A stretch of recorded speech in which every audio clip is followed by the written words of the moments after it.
Janus നാടൻ kitchen. ഇനി നമുക്ക് മലബാർ സ്പെഷ്യൽ കലത്തപ്പം തയ്യാറാക്കാം. അതിനുവേണ്ടി 1 കപ്പ് പച്ചരി 3 മണിക്കൂർ കുതിർത്ത് വെച്ചത് കഴുകി ഊറ്റിയെടുത്തിട്ടുണ്ട്. അതിലേക്ക് ഒരു നുള്ളു നല്ല ജീരകം, 3 ഏലക്കായ, 1/4 കപ്പ് ചോറ് എന്നിവ ചേർത്ത് ഒരു മിക്സിയുടെ ജാറിലേക്കിട്ട് 1/2 കപ്പ് വെള്ളം ഒഴിച്ച് നല്ല സ്മൂത്തായി അരച്ചെടുത്തിട്ടുണ്ട്. ഇത് നമുക്ക് ഒരു ബൗളിലേക്ക് ഒഴിച്ചു കൊടുക്കാം. ഇതിലേക്ക് 1/4 ടീസ്പൂൺ ഉപ്പ്, 1/2 ടീസ്പൂൺ ബേക്കിംഗ് സോഡ എന്നിവ ചേർത്ത് കൊടുക്കുക. 200 ഗ്രാം ശർക്കര 1/2 കപ്പ് വെള്ളം ഒഴിച്ച് നന്നായി ഉരുക്കിയെടുത്ത് ചൂടോടെ ഒരു അരിപ്പ വെച്ച് ഇതിലേക്ക് ഒഴിച്ചു കൊടുത്ത് മിക്സ് ചെയ്തെടുക്കുക.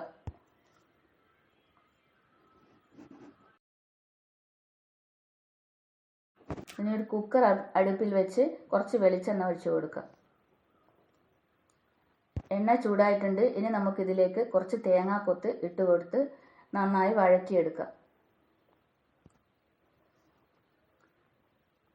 ഒന്ന് വഴണ്ട് വരുമ്പോഴേക്കും നമുക്ക് കുറച്ച് ചെറിയുള്ളി അരിഞ്ഞത് ഇതിലോട്ട് ഇട്ട് കൊടുക്കുക. ചെറിയുള്ളിയാണ് നമുക്ക് കലത്തപ്പത്തിൻ്റെ ടേസ്റ്റ് കൂട്ടുന്നത്. തേങ്ങയും ചെറിയുള്ളിയും നല്ല ബ്രൗൺ കളറായി വരണം.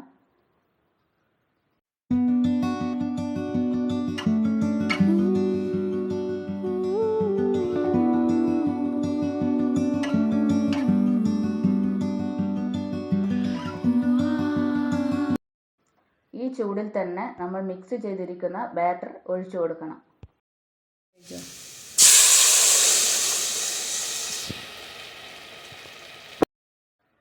ഒരു 2 മിനിറ്റ് ഇങ്ങനെ വെച്ചതിന് ശേഷം നമുക്ക് വിസിൽ ഒഴിവാക്കി കുക്കർ അടച്ചു വെച്ച് ലോ ഫ്ലെയിമിൽ ആക്കി വെക്കാം. 20 മിനിറ്റ് കഴിഞ്ഞതിന് ശേഷം ഫ്ലെയിം ഓഫ് ചെയ്ത് നമുക്ക് തണുത്തതിന് ശേഷം തുറന്ന് നോക്കാം. അപ്പം പൊങ്ങി വന്നിട്ടുണ്ട്. ഇനി നമുക്കിതൊരു പ്ലേറ്റിലോട്ട് മാറ്റാം. ഇനി നമുക്ക് ഒന്ന് കട്ട് ചെയ്തിൻ്റെ ഉള്ളൊന്ന് നോക്കാം. നല്ല ആരെടുത്ത സോഫ്റ്റ് കലത്തപ്പം നമുക്ക് പെർഫെക്റ്റ് ആയി തന്നെ കിട്ടിയിട്ടുണ്ട്. എല്ലാവരും ട്രൈ ചെയ്ത് നോക്കുക. വീഡിയോ ഇഷ്ടമായെങ്കിൽ ലൈക്ക് ചെയ്യുക, ഷെയർ ചെയ്യുക, സബ്സ്ക്രൈബ് ചെയ്യുക. പുതിയൊരു വീഡിയോയുമായി വരുന്നവരെ ബൈ.